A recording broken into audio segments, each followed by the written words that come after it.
Well, look, I'm terribly sorry not to be able to be with you for what is actually one of the most exciting and impressive things. I mean, goodness knows, all of you talking about my stuff.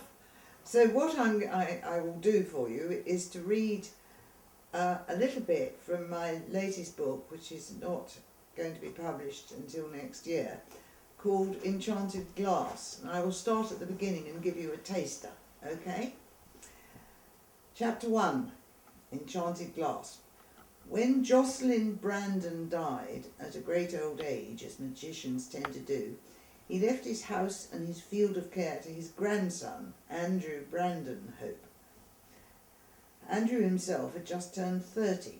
The house, Millstone House, was a simple matter of making a will, but it had been old Jocelyn's intention to pass the field of care on in the proper way, personally. He left it rather too late. He knew Andrew could reach him very quickly. If you climbed to the top of Mel Tump, the hill beyond the house, you could see the university where Andrew taught as a dark blue clot on the edge of the great blue-green plain, only half an hour's drive away. So when he realised he was on his deathbed, Jocelyn commanded his housekeeper, Mrs. Stock, to telephone for his grandson. Mrs. Stock did telephone, but the truth is she did not try very hard. Partly she didn't take the old man's illness seriously, but mostly she did not approve of the old man's daughter marrying a Hope and then dying of it. She therefore disapproved of the daughter's son, Andrew Hope, also. Besides, she was waiting for the doctor and didn't want to be on the phone when she should be answering the door. So when she had worked her way through the intricate university switchboard system and arrived at the history department, and then to a person who described herself as a research assistant, who told her that Dr. Hope was in a committee meeting, she simply gave up.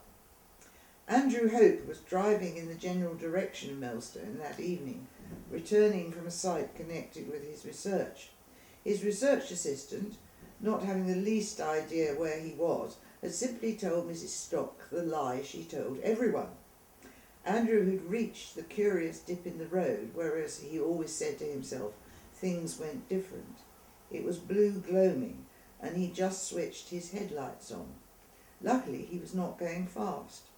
A figure was suddenly there, dashing into the headlights' glare, dark and human and seeming to wave. Andrew trod on his brakes.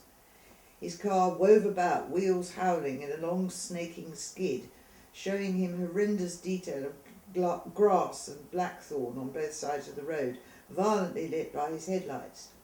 It followed this by going up and over and down, or something sickeningly squashy. Then it stopped. Andrew tore open his door and jumped out, into something squashy. This proved to be the ditch in which his near side wheel was planted. Horrified, he squelched out and around the bonnet and appeared underneath the other three wheels. Nothing. The squashy lump must have been the wet bank between the road and the ditch. Only when he was sure of this did Andrew look round and see the human figure standing waiting for him in the beam of the headlights. It was tall and thin and very like himself, except that its hair was white, its back a little bent, and it didn't wear glasses as Andrew did. Jocelyn's eyesight had always been magically good. Andrew recognised his grandfather. "Well, at least I didn't kill you," he said. "Or did I?" The last question was because he realised he could see the white line in the middle of the road through his grandfather's body. His grandfather shook his head, grinned a little, and held something out towards him. Andrew couldn't see it clearly at first. He had to go nearer, remove his glasses, and peer. The thing seemed to be a folded paper with some kind of black seal on one corner. The old man shook it impatiently and held it out again. Andrew cautiously reached out for it, but his fingers went right through it and grew very cold. It was like putting his hand for an instant into a freezer. "Sorry," he said, "I'll come to the house and get it, shall I?" His grandfather gave the paper in his hand a look of keen exasperation and nodded. Then he stepped back a pace, enough to take him out of the beams of the headlights, and that was all. There was only dark road in the dim. Andrew stepped outside the light himself to make sure his grandfather was gone.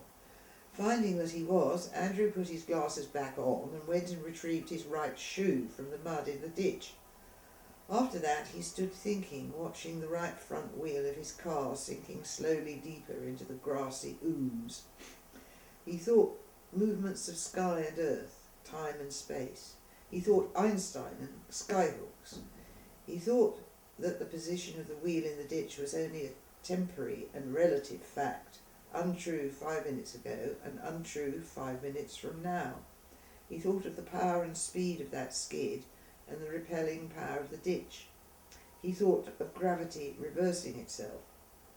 Then he knelt down with one hand on the grassy mud and the other on the wheel and pushed the two apart. Obediently, with some reluctant sucking and squelching, the car moved out of the ditch and over the bank and bumped down into the road. Andrew sat himself in the driving seat to put his shoe back on, thinking ruefully that his grandfather would simply have stood in the road and beckoned to get the same result. He would have to work at the practical side of magic a bit more now. Pity, he sighed. After that, he drove to his grandfather's house. "He's dead, isn't he?" he said when Mrs. Stock opened the door to him. Mrs. Stock nodded and redeemed what little conscience she had by saying, "But I knew you'd know." Andrew walked through the front door and into his inheritance. Is that enough, do you think? I think that's splendid. Thank you very much.